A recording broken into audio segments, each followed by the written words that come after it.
بر صغیر میں طاقت کا توازن ہمیشہ سے ہی ایک بہت نازک معاملہ رہا ہے، لیکن کیا کبھی سوچا ہے کہ اگر آج ایک مکمل جنگ چھڑ جائے تو نتیجہ کیا ہوگا؟ اس سوال کا جواب دیکھیے صرف فوجیوں یا ٹانکوں کی گنتی میں نہیں ہے، بلکہ یہ ٹیکنالوجی، معیشت اور سب سے بڑھ کر جوہری ہتھیاروں کے ایک بہت ہی پیچیدہ جال میں چھپا ہوا ہے۔ تو آئیے آج اس گتھی کو سلجھانے کی کوشش کرتے ہیں۔ تو سوال بہت سیدھا ہے۔ ایک جدید جنگ میں اگر انڈیا اور پاکستان کا آمنا سامنا ہو تو کون جیتے گا؟ اب یہ سوال صرف سنسنی پھیلانے کے لیے نہیں ہے، بلکہ یہ ہمیں دونوں ملکوں کی فوجی، معاشی اور اسٹریٹجک صلاحیتوں کا گہرائی سے جائزہ لینے کا ایک موقع دیتا ہے۔ اس سوال کا جواب دینے کے لیے ہم اس تجزیے کو 6 اہم حصوں میں دیکھیں گے۔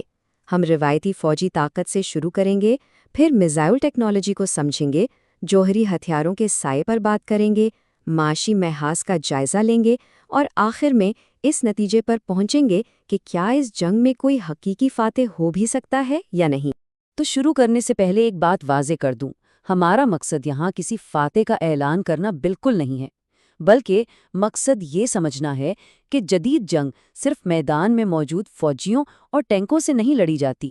اصل طاقت تو ٹیکنالوجی، معیشت اور سب سے بڑھ کر اسٹریٹجک سوچ کے ایک پیچیدہ مجموعے میں چھپی ہوتی ہے۔ تو چلیں شروعات کرتے ہیں ان چیزوں سے جنہیں دیکھا اور گنا جا سکتا ہے، یعنی دونوں ملکوں کی روایتی فوجی طاقت، فوجی ٹینک اور طیارے۔ سب سے پہلے فوجی، یعنی ایکٹیو پرسنل۔ اب کاغذ پر تو انڈیا کو صاف برتری نظر آتی ہے، لیکن جیسا کہ ہم جانتے ہیں جنگ صرف نمبروں کا کھیل نہیں ہے۔ میدان جنگ میں اصل فیصلہ تربیت، جنگی تجربے اور قیادت کی بنیاد پر ہوتا ہے۔ جدید جنگ میں فضائی طاقت یعنی ایئر فورس کی اہمیت سے کون انکار کر سکتا ہے؟ آسمانوں پر کنٹرول ہی اکثر فتح کی کنجی ثابت ہوتا ہے۔ یہاں بھی انڈیا کے پاس طیاروں کی تعداد زیادہ ہے، لیکن یہ بھی ایک حقیقت ہے کہ پاکستان کی فضائیہ کو اس کی بہترین تربیت اور اسٹریٹجک چالاکی کی وجہ سے جانا جاتا ہے، جو تعداد کے فرق کو کم کر سکتی ہے۔ اچھا، اب آتے ہیں سمندروں کی طرف۔ نیوی کی طاقت، تجارتی راستوں کی حفاظت اور دشمن کو روکنے کے لیے بہت ضروری ہے۔ یہاں انڈین نیوی اپنے طیارہ بردار بحری جہازوں یعنی ایئر کرافٹ کیریئر کی وجہ سے ایک بڑی طاقت ہے۔ یہ اسے اپنے ساحلوں سے بہت دور تک اثر و رسوخ قائم کرنے کی صلاحیت دیتی ہے۔ اور پھر آتی ہے زمینی فوج، ٹینکس، آرٹلری۔ یہاں بھی اعداد و شمار انڈیا کے حق میں ہیں، لیکن ایک منٹ، یہ بھی یاد رکھنا ہوگا کہ پہاڑی علاقوں اور پیچیدہ جغرافیہ میں صرف تعداد کام نہیں آتی، یہاں لاجسٹکس اور آلات کو صحیح جگہ پر صحیح وقت پر استعمال کرنے کی صلاحیت سب سے اہم ہو جاتی ہے۔ روایتی ہتھیاروں سے ہٹ کر اب بات کرتے ہیں اصل گیم چینجر کی، یعنی میزائلز کی۔ یہ وہ میدان ہے جہاں تعداد سے زیادہ ٹیکنالوجی اور اسٹریٹجک سوچ اہمیت رکھتی ہے۔ دیکھیں، دونوں ملکوں کے پاس مختلف قسم کے میزائل ہیں۔ کچھ ہیں شارٹ رینج بیلسٹک میزائل، جو میدان جنگ میں دشمن کی فوج کو نشانہ بنانے کے کام آتے ہیں۔ پھر ہیں میڈیم رینج میزائل، جو بڑے شہروں اور فوجی اڈوں تک پہنچ سکتے ہیں۔ اور سب سے خطرناک ہیں کروز میزائل، جو ریڈار سے بچ کر چھپکے سے حملہ کرنے کی صلاحیت رکھتے ہیں۔ اور اب ہم اس پورے تجزیے کے سب سے اہم، سب سے فیصلہ کن پہلو پر آتے ہیں، وہ چیز جو سارے اصول بدل دیتی ہے، یعنی نیوکلیئر ہتھیاروں کا سایہ۔ ایک اندازے کے مطابق انڈیا کے پاس لگ بھگ 160 نیوکلیئر ہتھیار ہیں۔ یہ صرف ایک نمبر نہیں، یہ اس کی دفاعی حکمت عملی کا ایک اہم ستون ہے، اور یہ خطے میں طاقت کے پورے توازن کو ڈی ریفائن کرتا ہے۔ اور دوسری طرف پاکستان کے پاس اندازاً 165 کے قریب نیوکلیئر ہتھیار ہیں۔ اب اس کا مطلب کیا ہوا؟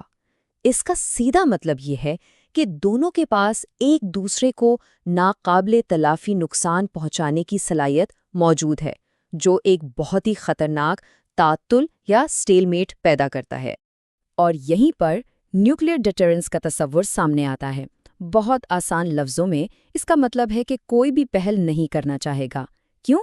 کیونکہ اسے پتا ہے کہ جوابی حملہ اتنا تباہ کن ہوگا کہ کچھ نہیں بچے گا۔ اسی خوف نے، جسے باہمی یقینی تباہی کہتے ہیں، ایک بڑی جنگ کو روکا ہوا ہے۔ فوجی طاقت اپنی جگہ، لیکن جنگ لڑنے اور اسے جاری رکھنے کے لیے ایک اور بہت اہم چیز چاہیے ہوتی ہے، اور وہ ہے پیسہ، یعنی معیشت۔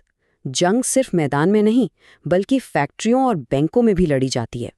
یہ گراف دیکھیں، یہاں فرق بالکل واضح ہے۔